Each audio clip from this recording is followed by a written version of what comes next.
Nous voilà de nouveau pour continuer sur l'homme.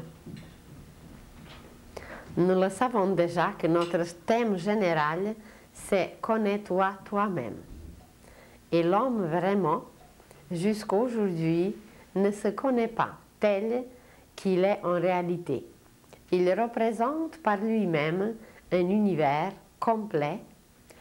Et aujourd'hui, à cause de certains changements qui vont arriver dans sa vie, qui vont arriver sur la planète, l'homme va entrer dans une école divine, où il va apprendre à se connaître. Nous avons mentionné dernièrement que l'homme possède une puissance extraordinaire qui est sa pensée. Mais il ne sait pas encore utiliser cette puissance qui lui a été donnée, ça fait déjà des millénaires, et jusqu'à aujourd'hui, cette énergie merveilleuse qui est créatrice dans sa nature, l'homme l'utilise pour la destruction. Et évidemment que c'est lui-même qui est détruit d'abord, c'est la vie autour qui est détruite et c'est toute la planète qui subit les conséquences. Présentement, partout sur la Terre, la conscience s'éveille. Et cet éveil de la conscience va permettre à l'homme d'utiliser la pensée, qui est une puissance créatrice, de l'utiliser pour ses vrais buts, pour les buts pour lesquels elle a été donnée. Et pour se connaître un peu plus sur ce plan, on en a parlé, que sur chaque plan, l'homme a une préparation spéciale, l'homme a un appareil spécial qui utilise certaines matières sur chaque plan. Comme nous avons par exemple au niveau physique, le corps physique qui nous permet de manger, de boire, de respirer, qui nous permet d'être en contact avec les autres, de nous déplacer. Au niveau des sentiments, nous avons aussi une préparation spéciale qui nous permet d'envoyer des sentiments, de recevoir l'amour, d'offrir l'amour, d'envoyer les sentiments différents. Et c'est à travers le corps sentimental que l'homme peut se manifester sur un autre plan. Et sur un plan encore plus élevé, l'homme possède une autre préparation qui est son corps mental, et le corps mental capte les pensées, il les travaille, il les accepte, il les vérifie, toujours en collaboration avec le cœur, qui est beaucoup plus ancien que le cerveau. Et nous nous sommes dit que le vrai directeur, celui qui décide tout, celui qui accepte la pensée, c'est en réalité le cœur. Et quand nous sommes en harmonie avec le cœur, quand nous lui laissons son travail, c'est dans ce cas que nous ne nous trompons jamais, nous ne commettons jamais d'erreur, car le cœur est un appareil de l'âme. Tandis que le cerveau, il est encore en préparation, il est encore assez jeune, et à cause de ça, il ne peut pas encore agir sagement.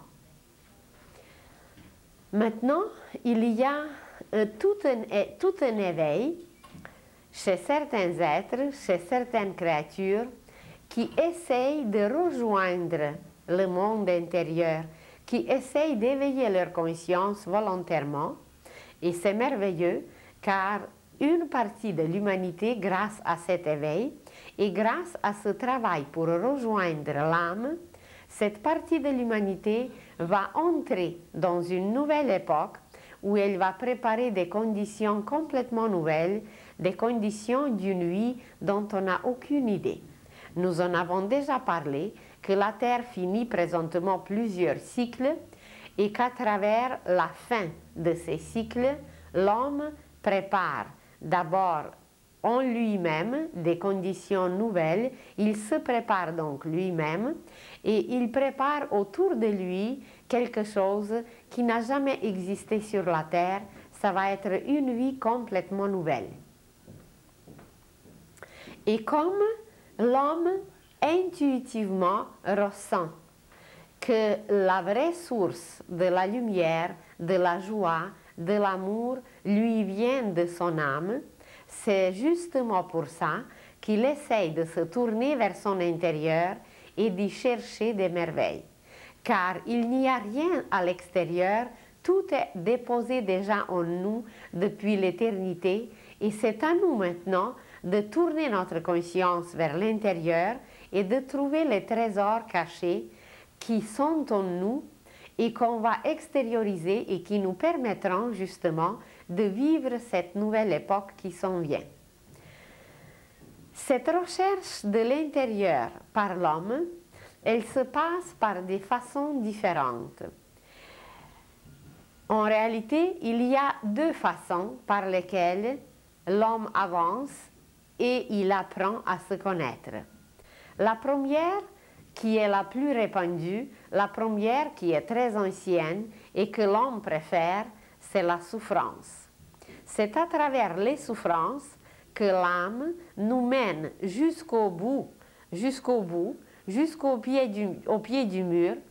Et là, à travers les souffrances, l'homme se réveille, l'homme commence à se connaître davantage et à utiliser cette source extraordinaire qui est en lui et qui coule à travers l'âme. Alors la masse, la foule, elle préfère le moyen qui est drastique, le moyen qui n'est pas facile, c'est ce moyen qui nous éveille, qui nous rend conscients de tout à travers les souffrances. Mais il y a un autre moyen qui est moins facile. À travers les souffrances, on est obligé. On ne fait aucun effort et on est obligé de souffrir parce qu'on n'a pas voulu faire autrement. Mais ceux qui acceptent la voie de la joie, ceux qui acceptent la voie, en apparence, ce sont des efforts. Mais ces efforts n'apportent que la joie. Alors, dans les écoles initiatiques qui ont toujours existé et dont on va parler la prochainement, à travers les écoles initiatiques, on apprenait à écouter la voix de l'âme, mais à travers la joie, à travers un travail qui nous apporte toujours un émerveillement, un enthousiasme et quelque chose de beau. Alors, ce choix que certains disciples, que certains humains faisaient, ce choix leur apportait une joie ininterrompue, une paix intérieure extraordinaire qui n'arrêtait plus jamais. Et ça dépendait toujours et toujours d'un choix conscient. Et aujourd'hui, pour beaucoup, ce n'est pas encore vraiment conscient, mais par leur intuition, ils ressentent qu'il y a quelque chose de mieux, quelque chose de plus merveilleux, quelque chose de plus riche, mais on ne sait pas encore qu'est-ce que c'est, ce côté qui est riche, ce côté merveilleux et ce côté joyeux. Et vous en avez sûrement entendu parler aujourd'hui qu'il y a beaucoup d'êtres qui se dirigent vers la méditation. Nous avons parlé dernièrement de l'observation et de la concentration. Et on s'est dit que depuis des millénaires et des millénaires, l'homme apprend à observer. Mais nous n'avons pas encore tout vu. Observer, si vous décomposez le mot, vous allez trouver un préfixe ob et servez. Servez, serve, qui veut dire servir. C'est la même racine que servir. Alors par l'observation, l'homme apprend à servir l'âme. Car l'âme, c'est la princesse divine qui est en nous, c'est la maîtresse qui nous dirige, c'est la directrice, et c'est elle que nous devons apprendre à servir. Et imaginez un petit enfant qui se trouve dans une famille, comment, par les petites observations, il apprend vraiment à servir les autres âmes. Il ne faut pas penser que nous sommes une seule âme au monde. Chaque objet, chaque chose, chaque être possède son âme. Et alors, un enfant qui sait bien observer, un enfant apprend à servir parce que, en regardant, il voit que son grand-père a besoin des pantoufles. En observant, il voit que sa grand-mère a besoin d'un verre d'eau. Et voilà, seulement en observant, l'enfant apprend énormément et l'enfant apprend l'essentiel, c'est servir l'âme. Pour un adulte, c'est la même chose. Imaginez que nous venons pour choisir un métier à travers lequel l'âme s'exprime.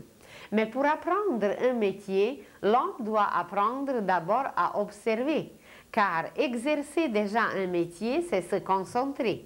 Mais avant d'avoir la possibilité de se concentrer, nous devons apprendre à observer. Alors les élèves, évidemment que la concentration est présente, mais à l'école des élèves, on demande, on exige tout d'abord une observation. Et que voilà, petit à petit, à travers les années, à travers tout cet apprentissage, l'enfant apprend à servir ce que l'âme a choisi. Elle a choisi un métier et voilà, lui, en observant, apprend à la servir. Et quand tout était appris, l'enfant, l'adolescent et même adulte commence à se concentrer. Et c'est par la concentration que nous pouvons réaliser tout dans la matière. Imaginez que vous conduisez une voiture. Et quelle concentration ça vous demande? Constamment, à chaque lumière, à chaque coin de rue, c'est une concentration ininterrompue et un petit instant où la concentration a manqué, eh bien c'est l'accident. Alors les accidents, ce sont les manques d'attention, les manques de concentration.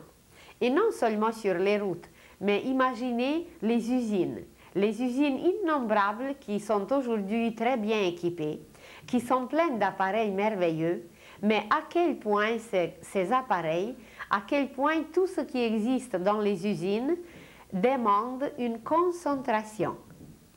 Et cette concentration est absolument indispensable car un moment de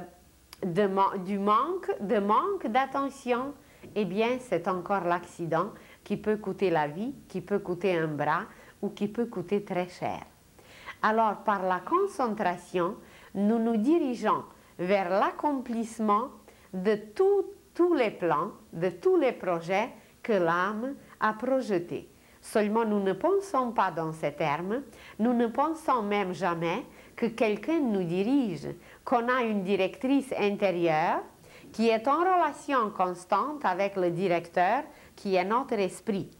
Seulement l'esprit, eh bien l'esprit il est partout, il est omniscient, il est omniprésent, il est constamment partout. Alors, tandis que c'est la maîtresse qui garde la maison, qui reste dans le temple, présentée par notre corps physique. Et c'est elle qui dirige tous nos mouvements, c'est elle qui choisit avant de venir sur la terre, c'est elle qui choisit notre métier parce qu'elle sait quelle qualité nous devons travailler à travers un tel ou à travers un autre métier. Et voilà, quand nous nous concentrons comme il faut, nous observons en même temps, donc nous servons notre âme, mais par la concentration, nous la réalisons. Et imaginez que tout le monde sur la terre qui travaille, qui se concentre, qui conduit des avions, qui conduit des voitures, qui s'occupe des enfants, qui accomplit un travail quelconque, tout ce monde, en réalité, est concentré et il réalise des projets de l'âme. Mais personne ne pense à cette directrice, à cette princesse extraordinaire ou à cette reine plutôt. Personne ne pense que c'est elle qui est l'essentiel, que c'est elle qui est principale. Et aujourd'hui, ceux qui se sont rendus compte que c'est elle, ceux qui se sont rendus compte que l'âme, elle possède un génie infini, que c'est de l'âme que tout notre génie, que tous nos dons proviennent. Ceux qui se sont rendus compte, ils veulent communiquer avec l'âme consciemment. Et pour communiquer avec l'âme consciemment, on accomplit, on fait ce qui est appelé méditation. Méditation, si nous regardons de quoi est composé ce mot, nous allons trouver un préfixe, med, ça veut dire entre, au milieu, entre quelque chose, entre deux rives, entre deux mondes, entre deux côtés, ça veut dire au milieu.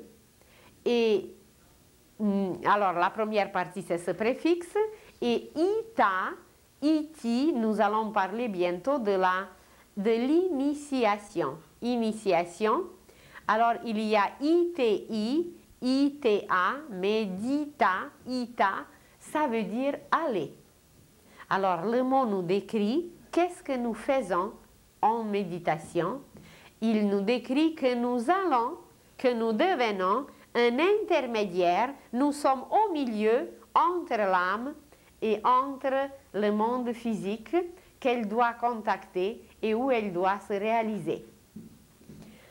Si vous imaginez un X tout simplement, alors ce X, il va avoir un point au milieu qui relie le triangle d'en haut avec le triangle d'en bas. Et la méditation est située justement là où les deux barres de X se croisent. C'est là que la méditation est située, c'est là que nous allons dans le plan mental, dans le monde mental où nous devons communiquer avec notre âme. Alors, la méditation, c'est juste un moyen. Il ne faut pas penser que la méditation, c'est un but.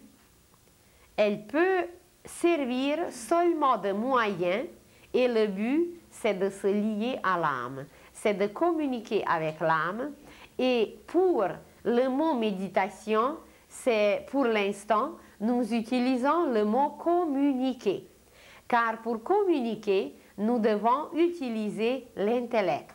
Et c'est très vrai, puisque nous allons sur le plan mental, nous nous arrêtons là où l'intellect peut toucher le monde divin en nous, là où l'intellect peut toucher l'âme, et c'est dans le plan mental que la méditation s'accomplit. Et comment nous pouvons communiquer avec l'âme? Eh bien, c'est que l'homme doit, par cette concentration, par cette observation, par laquelle il était mené très très longtemps, pendant des vies et des vies, pendant des millénaires, pendant des siècles, il était mené à apprendre, à savoir, de se concentrer. Et alors, quand il a appris à se concentrer suffisamment, il est capable de diriger cette concentration non seulement vers le bas, ça veut dire vers la réalisation à travers la matière, vers le monde physique. Mais il est capable de diriger cette concentration vers le monde de l'âme, vers le monde supérieur, d'où il peut puiser tout le génie que l'âme possède. Imaginez un génie, tout simplement un génie, qui apporte pour l'humanité entière des inventions merveilleuses. Et chaque invention, pour qu'elle soit reçue, elle exige, elle demande une communication avec l'âme. Cette communication, pour certains génies, elle est consciente ou à moitié consciente ou même inconsciente. Mais elle est indispensable pour pouvoir capter les grandes formules, la construction des appareils, comment bâtir un avion, comment aller sur la Lune. Alors, toutes ces images sont captées de la région de l'âme qui s'appelle justement l'imagination. Le monde de l'imagination, c'est le monde de la sémence, et dans chaque petite sémence est cachée une image merveilleuse, et celui qui sait la capter, celui qui sait aller la chercher, eh bien, il devient chez nous un génie, et il devient un être qui a appris et qui sait communiquer avec ce monde merveilleux de l'âme où tout est, où on peut tout prendre, où on peut tout utiliser et surtout donner aux autres, à ceux qui ne peuvent pas encore s'y rendre.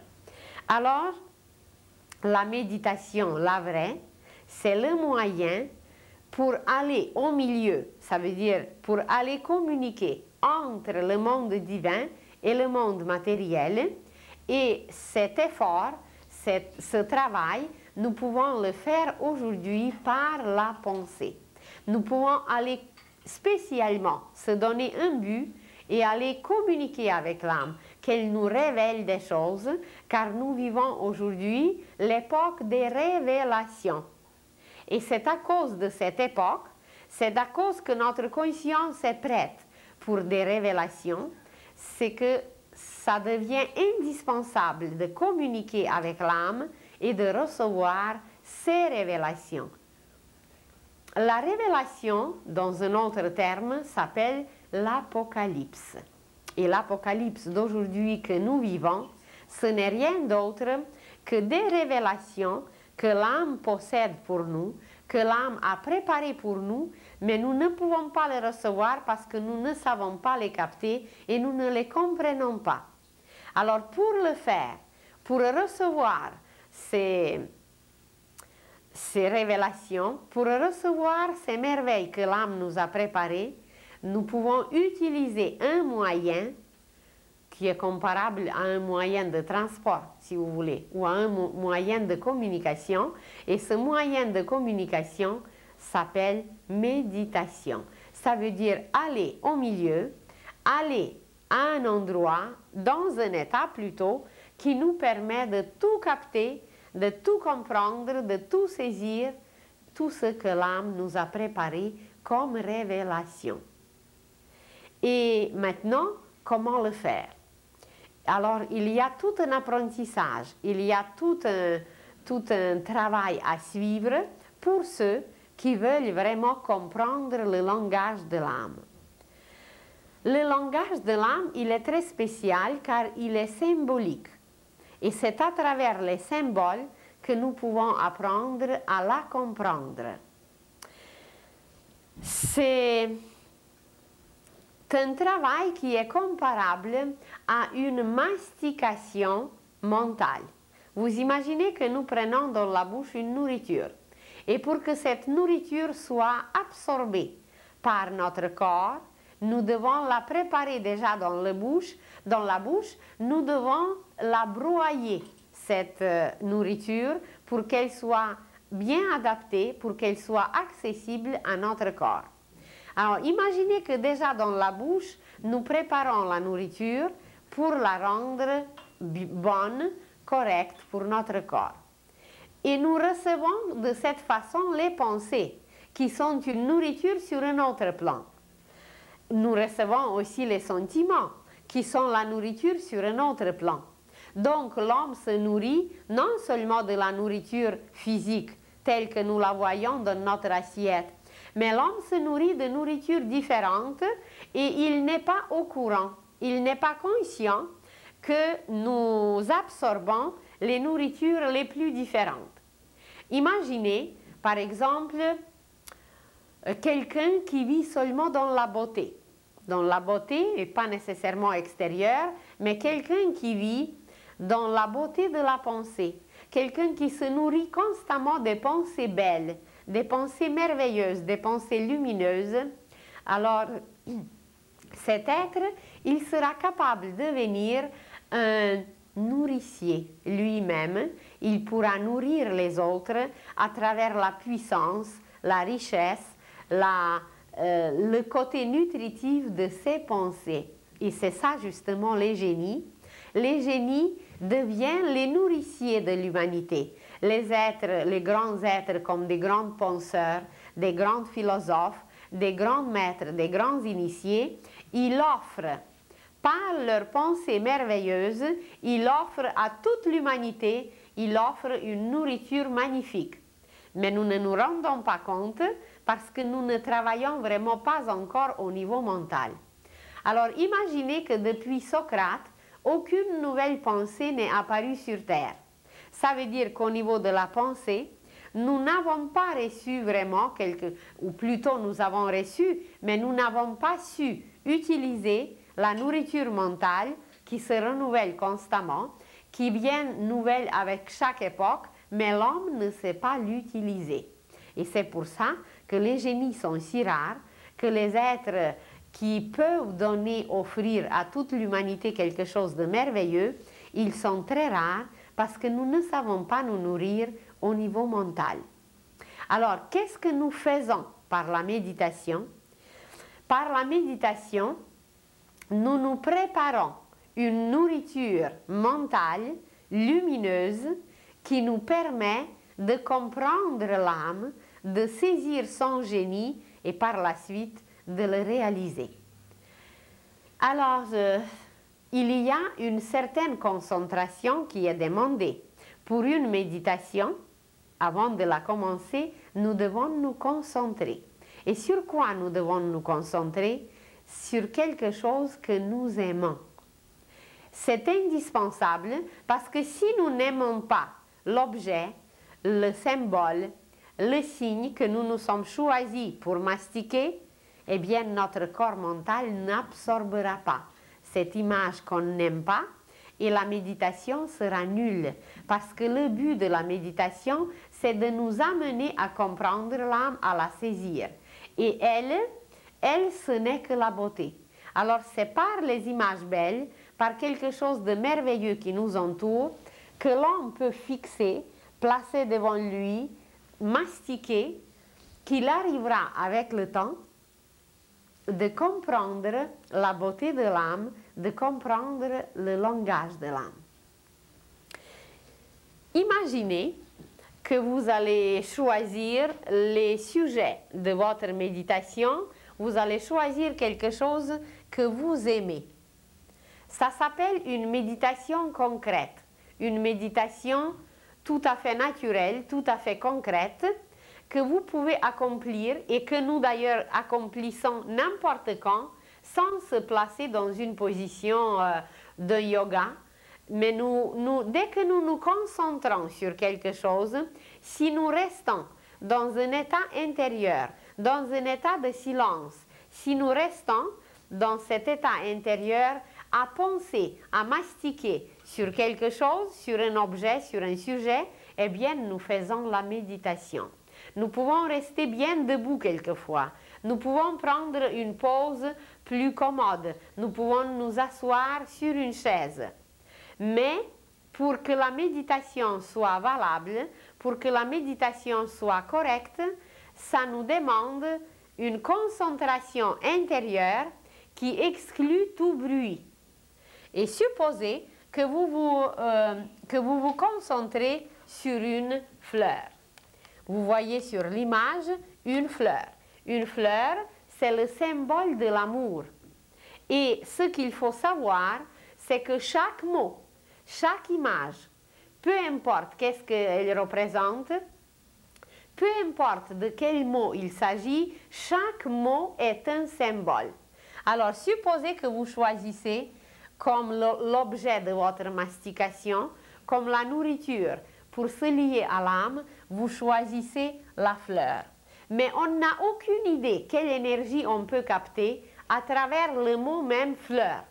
Vous prononcez fleur, fleur, fleur des centaines de fois et ce mot va créer un champ vibratoire et ce champ vibratoire, à cause du symbolisme de la fleur, va nous permettre de capter les courants de l'amour parce que la fleur correspond à l'amour. La fleur est un symbole de l'amour. Supposez maintenant que vous choisissez quelque chose d'autre, que vous choisissez par exemple l'oiseau, l'oiseau que vous voyez ici. Et l'oiseau, comme symbole, il nous attache à la liberté, il nous attache à tout ce qui s'envole, à tout ce qui se détache de la matière et aussi l'oiseau symbolise le Saint-Esprit. Alors seulement en regardant un oiseau, même on ne médite pas, on se concentre sur une image que vous voyez. Vous voyez devant vous de s'envoler un oiseau. Et c'est déjà une concentration qui peut nous guider, qui peut nous mener à une méditation si nous nous plaçons dans un état intérieur. Pas se placer extérieurement, mais se mettre dans un état intérieur où nous captons les énergies de cette image et nous n'avons aucune idée quelle énergie de l'âme passe par cette image sur laquelle nous concentrons, parce que cette image devient notre plat. Cette image devient notre nourriture et par son symbolisme qui est toujours cosmique, par ce symbolisme, l'image nous nourrit. Et à travers cette image, nous captons certaines énergies qui vont nous rendre à la longue, quand nous allons vraiment de cette façon se lier sans cesse aux énergies de l'âme qui vont nous rendre créateurs. Et c'est pour ça que l'humanité aujourd'hui est complètement dans la destruction. L'humanité d'aujourd'hui ne sait pas créer parce qu'elle ne sait pas profiter, elle ne sait pas bénéficier, elle ne sait pas retirer les énergies qui coulent vers nous à travers chaque image. Chaque image est vivante, ce n'est pas quelque chose de mort. Et quand nous intériorisons cette image, quand nous la prenons en nous-mêmes, eh bien, elle devient une nourriture pour la pensée, pour le plan mental. Imaginez que vous voulez vous arrêter. Alors, l'oiseau, il est visible.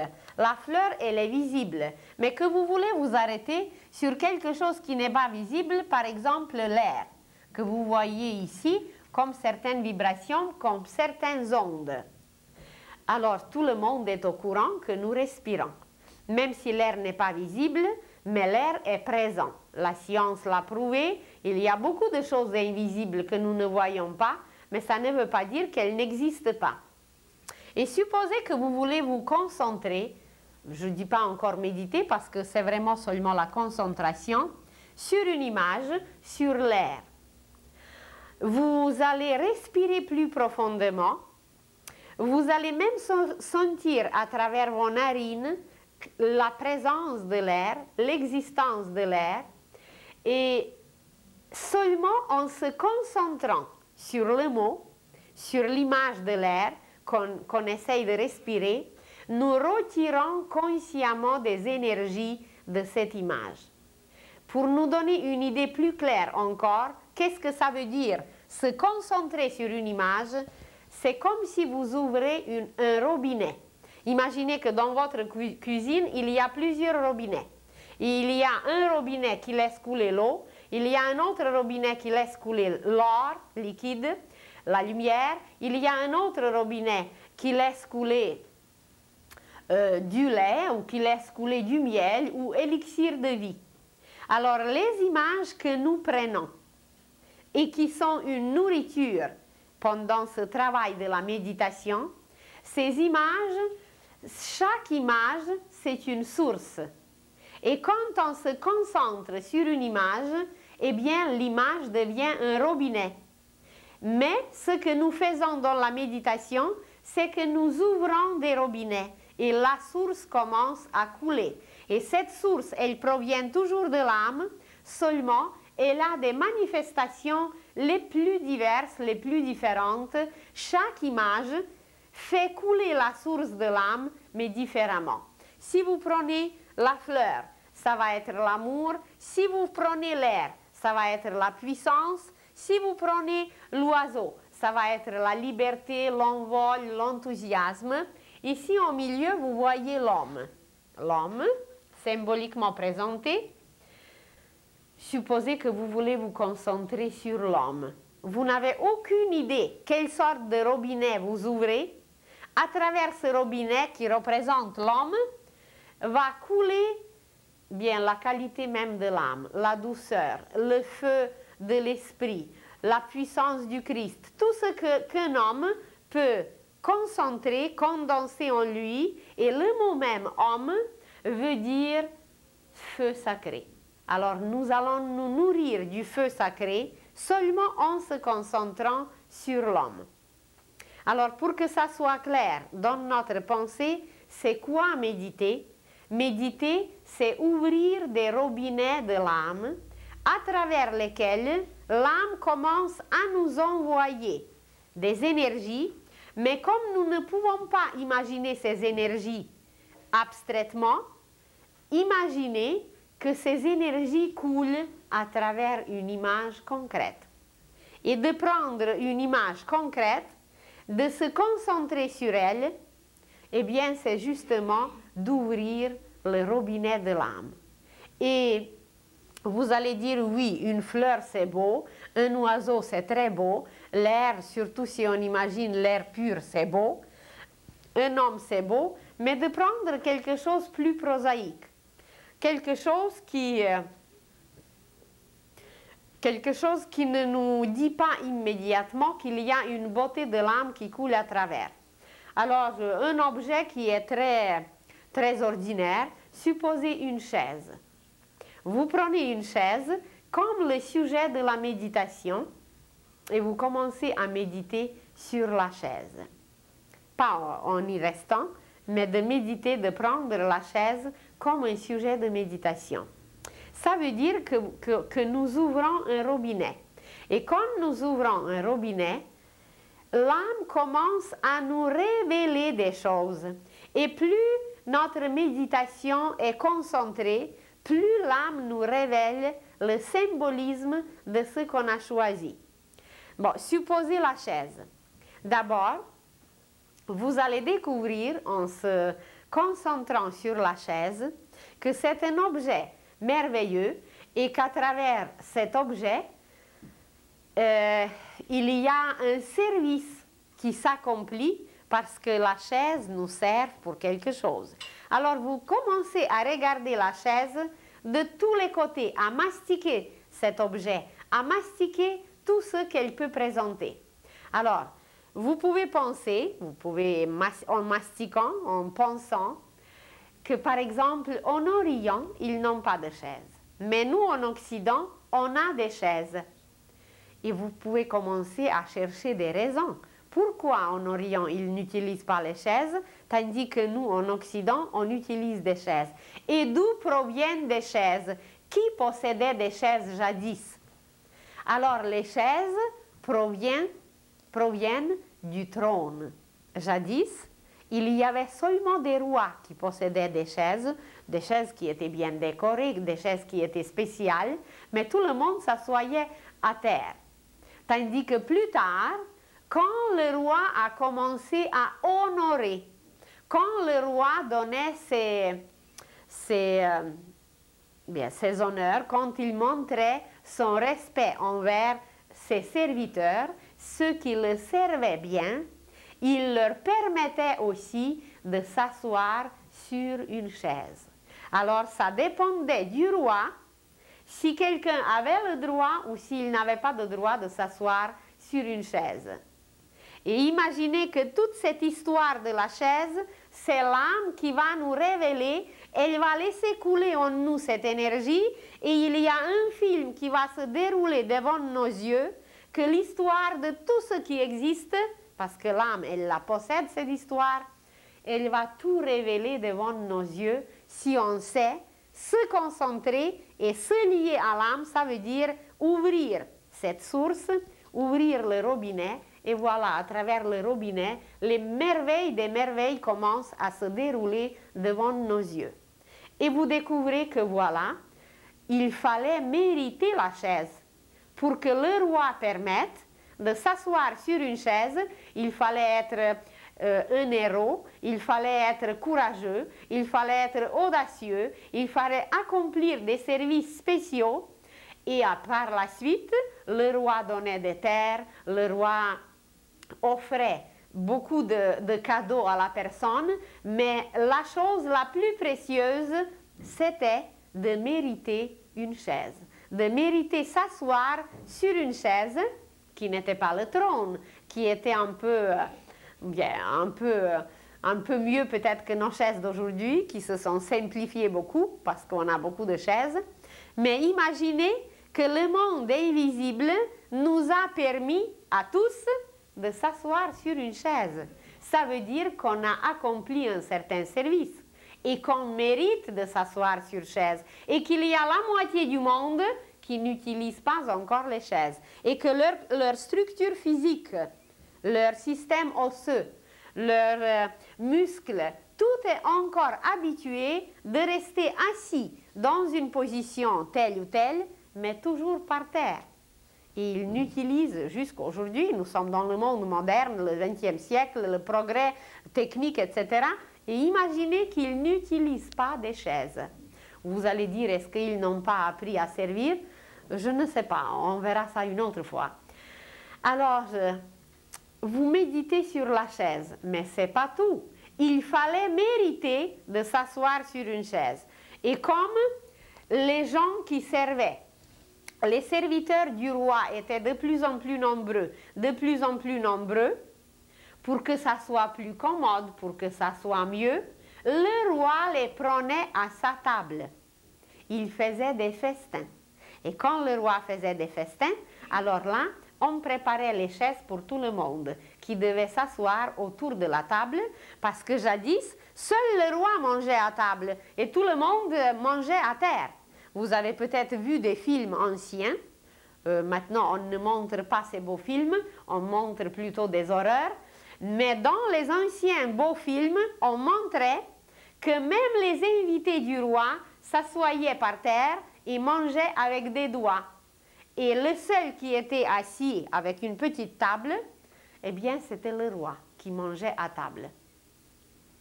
Et vous supposez, imaginez que par la suite, toute une histoire de la chaise se déroule et vous voyez de quoi elle est faite et comment elle était faite et comment elle était décorée, mais ce n'est pas tout.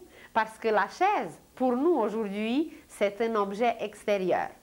Et nous nous sommes dit déjà qu'il n'y a rien d'extérieur, que tout est intérieur, ça nous reflète seulement, ça nous miroite, ça nous extériorise, parce que l'homme est un univers complet en lui-même. Alors, où est la chaise en nous? Il y a un trône en nous. Et qui siège sur un siège? Eh bien, au début, c'était le roi. Ça veut dire que en nous, intérieurement, il y a un roi. Nous avons parlé de l'âme, que l'âme, c'est la reine. Et le roi, c'est l'esprit. Mais l'esprit humain ne siège pas encore dans notre corps, parce que le corps est encore trop impur, trop opaque. On ne sait pas encore attirer le roi dans notre corps. Le roi, c'est l'esprit. Et alors, dans notre corps, il existe en préparation aussi un trône où le roi viendra s'asseoir, où l'esprit viendra s'asseoir. Et dans le monde physique, c'était le contraire. C'est le roi qui offrait le siège, le trône, la chaise aux autres. Et dans notre monde intérieur, c'est de façon normale que la chaise et le trône est préparé pour le roi. Vous voyez comment le monde d'en haut se reflète d'en bas, mais ce qui est reflété, ça nous paraît à l'envers. Quand nous nous regardons dans un lac, dans l'eau, eh bien, nous voyons notre image à l'envers. Ah, vous voyez, c'est le roi qui préparait le siège pour quelqu'un qui méritait le trône, le siège, tandis qu'intérieurement en nous, nous préparons un trône pour notre propre roi qui est nous-mêmes, parce que nous, on n'est pas conscient qu'on est des princes, des princesses, des rois et des reines futures. Alors nous préparons ce trône en nous et il est situé au centre de la tête. Il s'appelle la glande pinéale. La glande pinéale chez l'homme, dans l'homme, c'est le futur trône pour l'esprit. Et quand l'esprit viendra siéger sur ce trône, eh bien, l'homme va devenir omniscient, omnipotent, omniprésent, parce que c'est le roi qui va se manifester et l'homme deviendra le roi de l'univers. Il maîtrisera les systèmes solaires. Il bâtira les galaxies et il va être vraiment le roi dans l'univers. Non seulement le roi de son corps. Aujourd'hui, ce que nous allons développer, c'est que nous allons devenir le roi d'abord de notre corps, parce que nos cellules ne nous obéissent pas. Imaginez qu'on a aujourd'hui des habitudes, des mauvaises habitudes. Et ces mauvaises habitudes nous détruisent. Et nous ne sommes pas capables de maîtriser une mauvaise habitude. On sait que cette mauvaise habitude est nuisible à notre santé. Et on sait que cette mauvaise habitude va nous rendre malades. Et cette mauvaise habitude peut-être détruit beaucoup d'autres choses. Ça fait la pollution dans l'air, ça fait la pollution dans les sentiments, ça empoisonne la pensée. Et nous ne sommes pas au point de maîtriser une mauvaise habitude. Alors, comment voulez-vous qu'on soit déjà le roi et qu'on mérite le trône? C'est même étonnant que le monde invisible nous a permis de nous asseoir sur les chaises. Parce que nous ne sommes pas encore des maîtres, ça veut dire nous ne maîtrisons rien. Nous sommes à la merci de n'importe quelle vague, de n'importe quelle affaire qui vient vers nous. Nous ne sommes pas des êtres stables. Alors voilà. On n'est pas capable de se concentrer, on n'est pas capable d'utiliser tout ce que l'âme nous envoie, on n'est pas capable de rien faire. Pourquoi? Parce que nous ne communiquons pas avec l'âme. Et puisque nous ne communiquons pas avec l'âme, alors nous sommes impuissants et la seule chose qu'on sait, c'est de détruire comme un petit enfant qui n'est capable de rien, mais il prend une allumette et il peut mettre le feu partout. Alors, vous méditez seulement sur une chaise et vous vous découvrez. Et ce n'est pas tout. Vous allez voir en image l'avenir de l'humanité, comment l'homme va créer par la glande pinéale. Comment la force sexuelle va monter. Aujourd'hui, cette force précieuse, parce qu'elle est d'origine solaire, comment cette force est dispersée. Comment l'homme la perd comme ça, inutilement. Et comment cette puissance extraordinaire va être sublimée. Elle va monter et l'homme va devenir le créateur, le roi, et cette force va s'exprimer, elle va lui permettre de tout faire, de tout réaliser à travers la glande pinéale qui est le trône en nous, le trône dans le plan physique. C'est le trône de l'esprit et c'est à travers ce trône que l'esprit se manifestera dans l'homme. Je vous ai donné juste un exemple. La chaise, un objet qui n'est pas très attractif, un objet qui peut vous paraître, ben mon Dieu, qu'est-ce que je peux penser au sujet de la chaise? Comment voulez-vous que je me concentre sur la chaise? Elle n'est pas du tout intéressante. Et imaginez que la chaise, eh bien, c'est la possibilité pour l'homme de créer dans l'avenir, parce qu'elle est symbolisée par la glande pinéale qui attirera en nous la puissance de l'esprit et c'est là que l'homme va devenir le roi. Et c'est dans la méditation que nous pouvons, une méditation de quelques minutes, et vous pouvez avoir toute cette révélation. Vous vous concentrez par exemple sur le mot. Aucun mot concret, mais vous prenez juste le mot, M-O-T.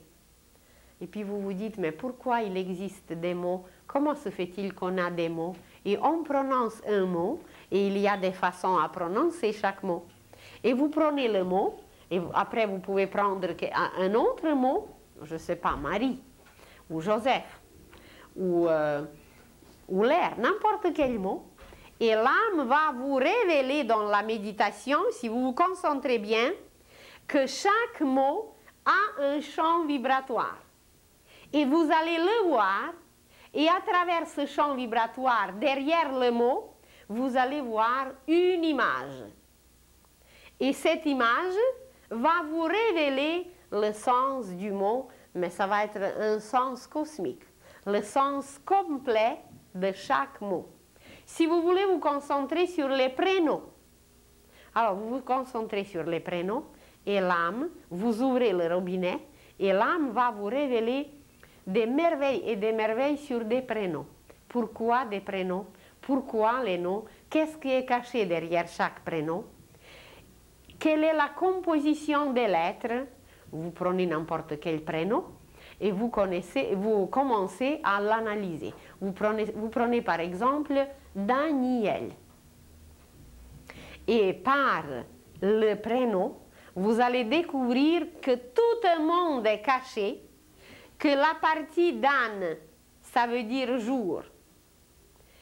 La partie Da, ça veut dire Dieu. La partie Elle, la fin, c'est le nom de Dieu. Et il y a encore des merveilles et des merveilles qui sont cachées dedans, et ça va se dérouler comme sur un film devant vous. Ça va vous pénétrer comme un flot de pensées. Pas nécessaire quelquefois de voir les images, mais vous allez comprendre instantanément si le robinet était ouvert. Alors, je crois que ce n'est pas compliqué de comprendre qu'est-ce que c'est la méditation. La méditation, c'est la mastication au niveau de la pensée. Nous prenons une nourriture qui est un objet, qui est un mot, qui est une image, et à travers ce mot, nous commençons à se lier avec l'âme qui déverse un flot de nourriture infinie et qui déroule devant nos yeux des images, l'histoire, la signification, le symbolisme, tout ce qui est caché dans chaque objet, dans chaque mot, qui ne sont que des symboles. Et que voilà, on devient petit à petit omniscient. Car l'âme qui est omnisciente, elle est là pour nous révéler tout. Elle est là, notre directrice, et elle possède ses richesses toujours pour nous. Alors, la méditation, ce n'est rien d'autre que l'apprentissage à communiquer avec l'âme. Je n'ai pas dit communier, j'ai dit seulement communiquer, parce qu'à travers les images simples, concrètes, nous faisons couler les énergies. Et quand nous faisons couler ces énergies correctement, l'image se déroule, l'image se découvre, et l'âme nous montre toute une histoire, et c'est la façon joyeuse d'apprendre, de se réveiller et de devenir conscient. Ce n'est pas souffrant, comme la majorité des humains le font, mais c'est par notre choix, c'est par notre joie que nous commençons à nous nourrir d'une nourriture subtile, belle, offerte par l'âme.